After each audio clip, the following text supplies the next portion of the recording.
میں تم سے کہتا ہوں کہ اسی طرح 99 راست بازوں کی نسبت جو توبہ کی حاجت نہیں رکھتے، ایک توبہ کرنے والے گنہگار کے باعث آسمان پر زیادہ خوشی ہوگی۔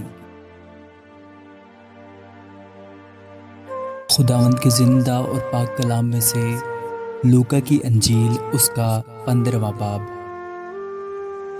سب محصول لینے والے اور گنہگار اس کے پاس آتے تھے تاکہ اس کی باتیں سنیں، اور فریسی اور فقیہ بڑبڑا کر کہنے لگے کہ یہ آدمی گنہگاروں سے ملتا اور ان کے ساتھ کھانا کھاتا ہے۔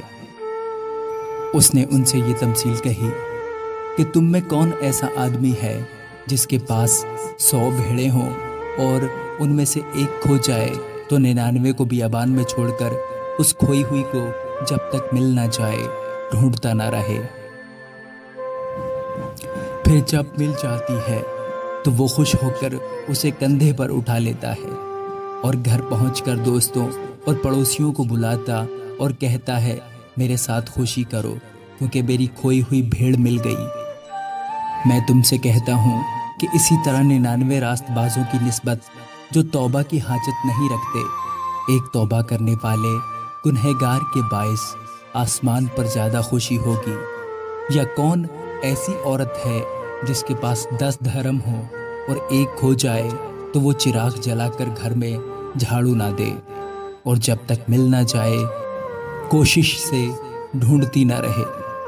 اور جب مل جائے تو اپنے دوستوں اور پڑوسنوں کو بلا کر نہ کہے کہ میرے ساتھ خوشی کرو کیونکہ میرا کھویا ہوا درہم مل گیا۔ میں تم سے کہتا ہوں کہ اسی طرح ایک توبہ کرنے والے گنہگار کے باعث خدا کے فرشتوں کے سامنے خوشی ہوتی ہے۔ پھر اس نے کہا کہ کسی شخص کے 2 بیٹے تھے۔ ان میں سے چھوٹے نے باپ سے کہا، اے باپ، مال کا جو حصہ مجھ کو پہنچتا ہے مجھے دے دے۔ اس نے اپنا مال متاع انہیں بانٹ دیا، اور بہت دن نہ گزرے کہ چھوٹا بیٹا اپنا سب کچھ جمع کر کے دور دراز ملک کو روانہ ہوا اور وہاں اپنا مال بد چلنی میں اڑا دیا، اور جب سب خرچ کر چکا تو اس ملک میں سخت کال پڑا اور وہ محتاج ہونے لگا۔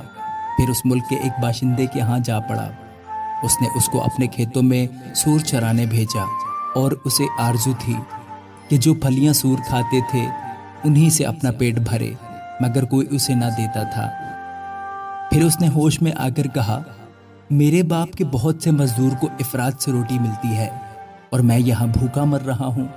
میں اٹھ کر اپنے باپ کے پاس جاؤں گا اور اس سے کہوں گا، اے باپ، میں آسمان کا اور تیری نظر میں گنہگار ہوا، اب اس لائق نہیں رہا کہ پھر تیرا بیٹا کہلاؤں، مجھے اپنے مزدوروں جیسا کر لے۔ پس وہ اٹھ کر اپنے باپ کے پاس چلا۔ وہ ابھی دور ہی تھا کہ اسے دیکھ کر اس کے باپ کو ترس آیا اور دوڑ کر اس کو گلے لگا لیا اور چوما۔ بیٹے نے اس سے کہا، اے باپ، میں آسمان کا اور تیری نظر میں گنہگار ہوا، اب اس لائق نہیں رہا کہ پھر تیرا بیٹا کہلاؤں۔ باپ نے اپنے نوکروں سے کہا، اچھے سے اچھا لباس جلد نکال کر اسے پہناؤ، اور اس کے ہاتھ میں انگوٹھی اور پاؤں میں جوتی پہناؤ، اور پلے ہوئے بچڑے کو لا کر ذبح کرو تاکہ ہم کھا کر خوشی منائیں، کیونکہ میرا یہ بیٹا مردہ تھا اب زندہ ہوا، کھو گیا تھا اب ملا ہے۔ بس وہ خوشی منانے لگے۔ لیکن اس کا بڑا بیٹا کھیت میں تھا۔ جب وہ آ کر گھر کے نزدیک پہنچا تو گانے بجانے اور ناچنے کی آواز سنی، اور ایک نوکر کو بلا کر دریافت کرنے لگا کہ یہ کیا ہو رہا ہے۔ اس نے اس سے کہا، تیرا بھائی آ گیا ہے اور تیرے باپ نے پلا ہوا بچڑا ذبح کرایا ہے کیونکہ اسے بھلا چنگا پایا۔ وہ غصے ہوا اور اندر جانا نہ چاہا، مگر اس کا باپ باہر جا کر اسے منانے لگا۔ اس نے اپنے باپ سے جواب میں کہا، دیکھ، اتنے برسوں سے میں تیری خدمت کرتا ہوں اور کبھی تیری حکم عدولی نہیں کی، مگر مجھے تو نے کبھی ایک بکری کا بچہ بھی نہ دیا کہ اپنے دوستوں کے ساتھ خوشی مناتا۔